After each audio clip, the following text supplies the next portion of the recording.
दोस्तों, आपका दिल से स्वागत है हमारे YouTube चैनल हम ज्ञानी बुद्धा पर। दोस्तों, कामयाबी में अहंकार और नाकामयाबी में निराशा, अगर इन दो भावों से इंसान अपने जीवन को सुरक्षित कर लेता है तो वो अपने जीवन में भूतपूर्व वृद्धि कर सकता है, सांसारिक क्षेत्र में भी और आध्यात्मिक क्षेत्र में भी। जब भी कोई इंसान कामयाब होता है तो धीरे धीरे जाने या अनजाने उसके अंदर अहंकार प्रवेश करने लगता है। कई बार वो आकार इतना विराट होता है कि वो सभी को दिख जाता है, और कभी इतना सूक्ष्म होता है कि वो दिखाई नहीं देता, लेकिन फिर भी वो मौजूद रहता है। और ऐसे ही जब कोई आदमी नाकामयाब होता है तो उसे निराशा, उदासी और दुख घेर लेते हैं, जिससे वो आदमी ना उम्मीद हो जाता है। उसके पास कोई आशा की किरण नहीं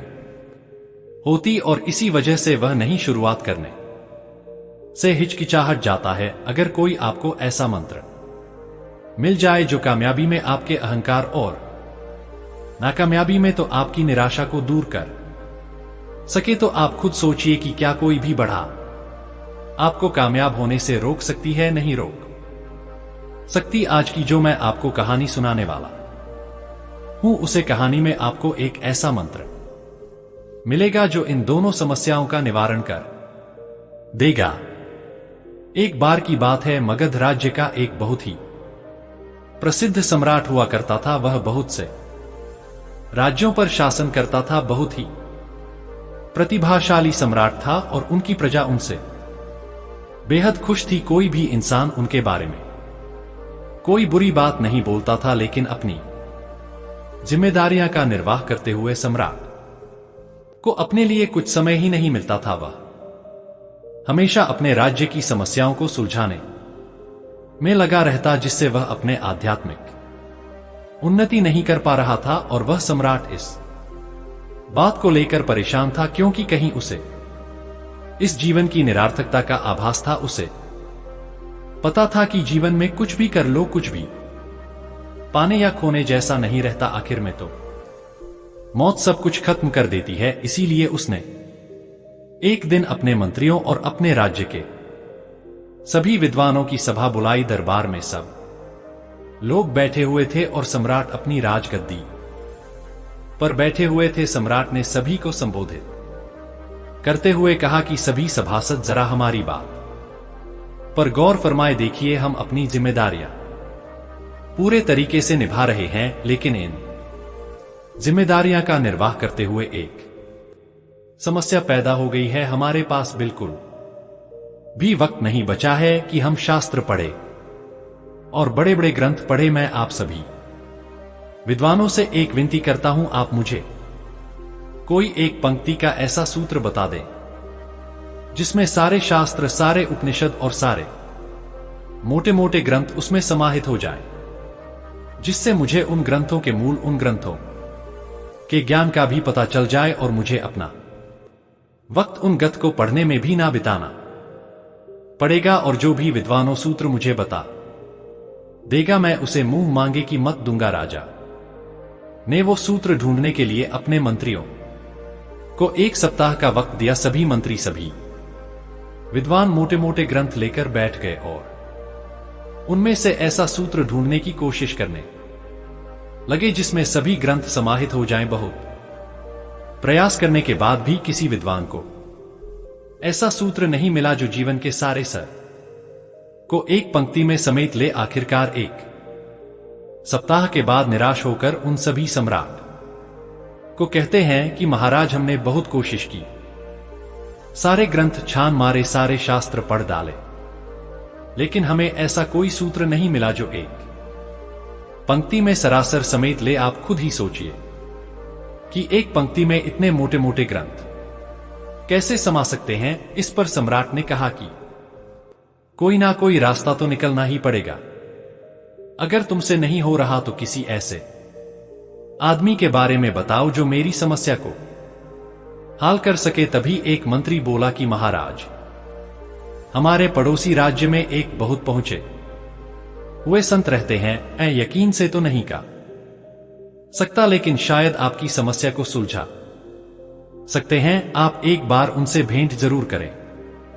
यह सुनकर सम्राट अगले दिन ही अपने कुछ सैनिकों और अपने घोड़ा को लेकर उसे संत के पास पहुंच जाते हैं। संत के पास पहुंचकर वह उन्हें सारी समस्या बताते हैं। उसकी समस्या सुनने के बाद वह संत कहते हैं कि राजन, मेरे पास भी ऐसा कोई सूत्र तो नहीं है ना ही मैंने कभी इसके बारे में विचार किया, लेकिन मेरे गुरु ने मुझे अंगूठी दी थी। यह अंगूठी जो मेरी उंगली में देख रहे हो, यह मेरे गुरु की भेंट की हुई है। मेरे गुरु ने इसे देते वक्त मुझसे कहा था कि इस अंगूठी के पत्थर के नीचे 2 पर्चियां हैं, जिम एक मंत्र लिखा हुआ है। एक पर्ची हरे रंग की है और दूसरी पर्ची नीले रंग की है, और मेरे गुरु ने यह पर्चियां मुझे दे हुए कहा था कि जब भी तुम्हारे जीवन में बुरे से बुरा समय आए, जब तुम्हें लगे कि सब कुछ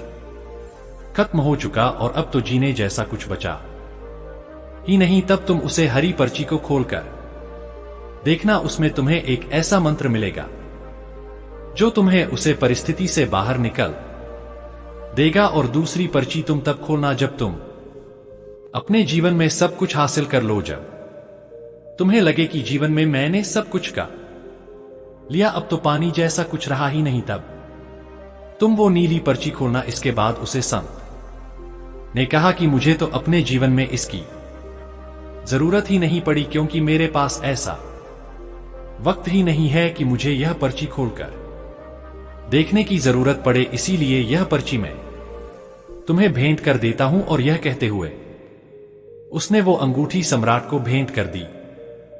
सम्राट ने भी वो अंगूठी स्वीकार कर ली और अपने राज्य में वापस लौट आया। समय ऐसे ही चलता रहा। बहुत साल बीत गए। राज्यपुरी खुशहाली के साथ चल रहा था। अक्सर बीच बीच में सम्राट के मन में उसे अंगूठी को देखकर ख्याल आता था कि एक बार खोलकर देखता हूं कि इसमें क्या मंत्र लिखा हुआ है। लेकिन वह संत की बात याद करके उन पर्चियों को नहीं देखता था। उसे सोचता था कि कहीं मैं अभी इनको खोल दूंगा तो इनका मंत्र निष्फल हो जाएगा। इसीलिए उसने सामान्य परिस्थितियों में उन पर्चियों को नहीं खोला। लेकिन समय होती है, वह हमेशा बदलता जरूर है। और इसी तरह एक दिन उनके राज्य पर पड़ोसी राज्य के राजा ने हमला कर दिया। सम्राट ने अपने सैनिक बालों के साथ डटकर उनका मुकाबला किया, लेकिन उनकी सी बहुत बड़ी थी, जिसकी वजह से राजा को हार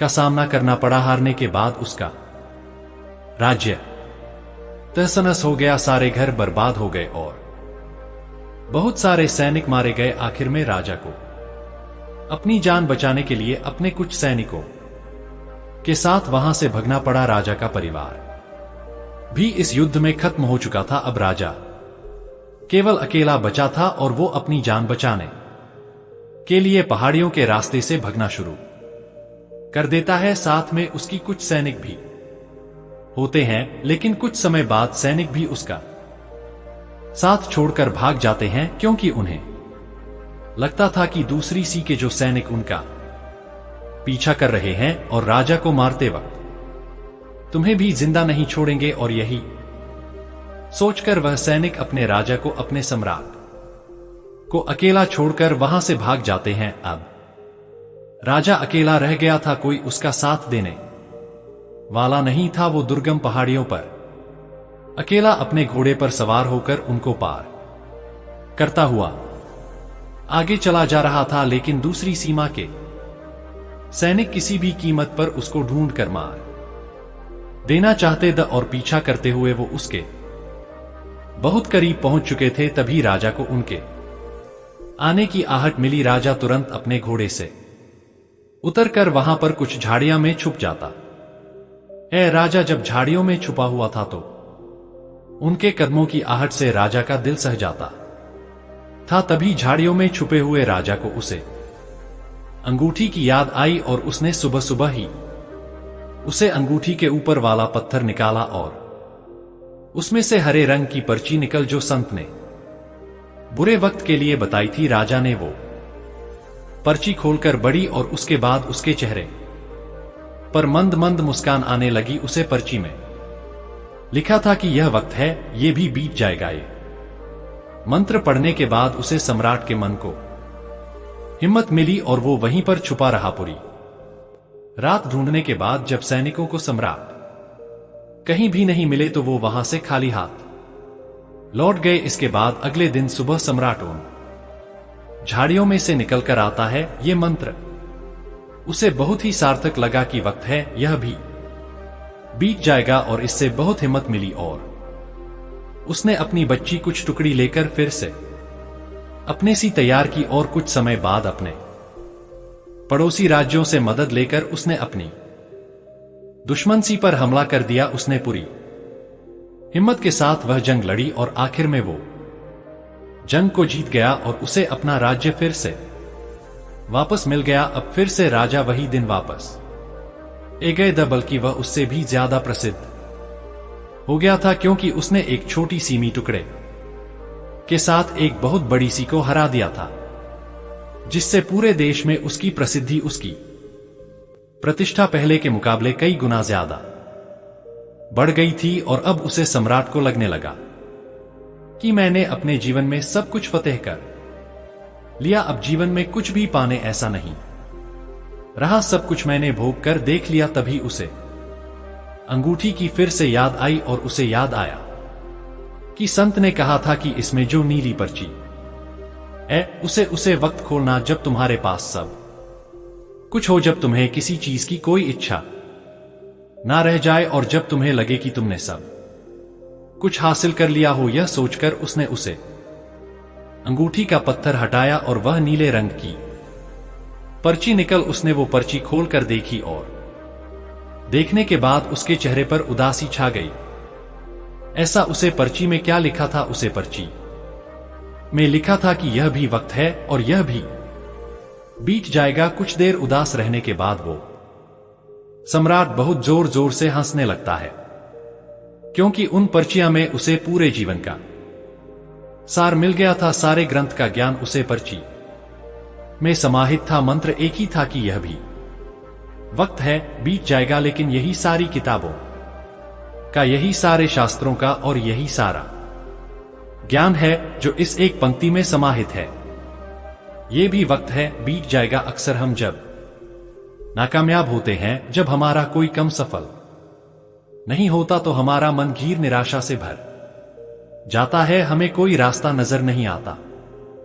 लेकिन अगर ऐसे वक्त में भी आदमी यह मंत्र याद रखे कि यह भी वक्त है, बीत जाएगा, तो वो इंसान कभी भी हिम्मत नहीं हार सकता और ना ही उदा उसे कभी घर सकती है। ऐसे इंसान फिर से नई शुरुआत करते हैं और जीवन में आगे बढ़ते हुए सफलता हासिल कर लेते हैं। लेकिन सफलता हासिल करने के बाद भी उन्हें अक्सर हानिकारक जाता है, मन अहंकार को पकड़ ही लेता है। लेकिन अगर ऐसे वक्त में भी इंसान इस मंत्र को याद रखे कि यह भी वक्त है और यह भी बीत जाएगा, तो उसे इंसान को सफलता में भी अहंकार नहीं मिलेगा। और इस एक मंत्र के द्वारा इंसान अपने आप को सुख और दुख, कामयाबी और नाकामयाबी, इन दोनों चीजों के पार उतार सकता है और जीवन की निरार्थकता को समझ सकता है। आखिर में तो दोस्तों, जीवन निरर्थक ही है, क्योंकि मौत सब कुछ खत्म कर देती है। आखिर में कुछ भी नहीं बचता, आपका शरीर भी यही छूट जाता है, इसके द्वारा कमाई हुई चीज भी यही छूट जाती है। और जब आपको अपने जीवन की निरार्थकता का आभास होने लगता है, तो आप जीवन की सार्थकता को जानना चाहते हैं। तब आप वह जानना चाहते हैं जो शाश्वत है और जो मृत्यु के बाद भी तुम्हारे साथ रहता है। वहीं से सत्य की खोज शुरू होती है और वहीं से ज्ञान का मार्ग खुलना शुरू होता है। दोस्तों, उम्मीद करता हूं कि आपको कहानी पसंद आई होगी। ऐसी और कहानियां सुनने के लिए हमारे चैनल हम ज्ञानी बुद्धा को सब्सक्राइब करें। मिलते हैं फिर किसी नई कहानी के साथ, तब तक अपना ख्याल रखें।